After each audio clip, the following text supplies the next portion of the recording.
Semangat pagi sahabat-sahabat rumah hijaunet dimanapun berada. Kembali ketemu dengan saya Andito, urban farmer dan motifarmer dari Cipinang Muara, Jakarta Timur, yang di hari ke-60. Wah, sudah 2 bulan berjalan ya sahabat semua. Saya belajar mengenai bagaimana sisa bahan organik bisa terolah menggunakan Mago Box. Dan saya mau sedikit cerita di dalam episode kali ini bahwa di dalam kandang BSF saya itu tidak hanya ada lalat tentara hitam atau black soldier fly, namun lalat-lalat rumahan seperti lalat hijau, lalat hitam yang biasa kita lihat di tempat sampah dan sebagainya itu juga ada. Jadi memang karena model pengolahan sisa bahan organik saya ini saya lakukan secara terbuka, maka yang punya kesempatan untuk ikutan bertelur di sana bukan hanya black soldier fly saja, bukan hanya maggot-maggot BSF saja, tapi juga bisa jadi maggot-maggot dari lalat-lalat yang lain gitu ya. Jadi seperti lalat hijau dan sebagainya, yang secara ilmu yang saya pelajari memang lalat-lalat rumahan itu mereka memiliki siklus yang terbalik dengan siklusnya maggot black soldier fly. Jadi kalau maggotnya BSF usianya bisa sampai di atas 20 hari, 20-30 hari, sedangkan kalau lalat rumahan usia maggotnya cuma 2-3 hari. Kebalik, ketika jadi lalat BSF itu usianya hanya 3-13 hari tergantung masa kawinnya. Lalu kemudian kalau lalat hijau dia bisa sampai 2 bulan.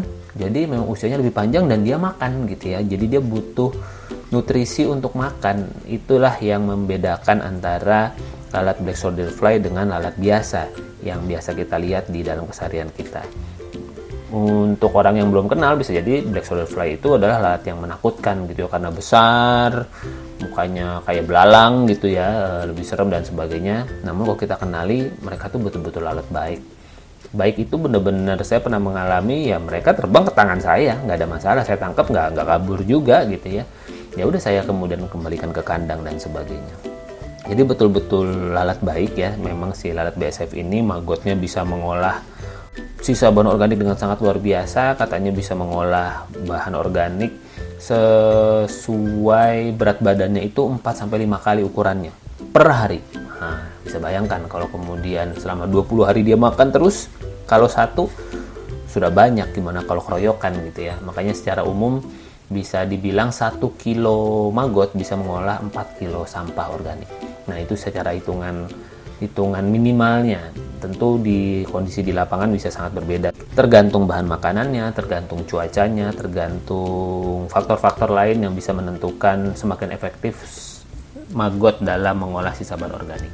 Namun sahabat semua, di sini saya ingin sedikit cerita bahwa yang menyusup masuk di dalam kandang Mago Box saya bukan hanya lalat BSF saja, tapi juga lalat hijau gitu ya. Lalat-lalat hijau, lalat-lalat rumah juga ikut hadir di sana, karena ketika prepupanya saya masukkan ke dalam wadah, kadang-kadang ada maggot-maggot yang bukan prepupa yang juga ikut masuk.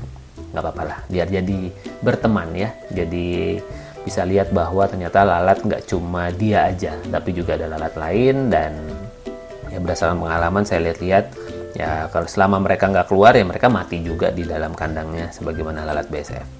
Begitu sahabat semua, sedikit cerita di hari ke-60, 2 bulan saya belajar mengolah sampah organik menggunakan maggot, yang semakin hari semakin seru bersama Mago Box. Sampai kita ketemu lagi di catatan harian belajar maggot di episode yang selanjutnya.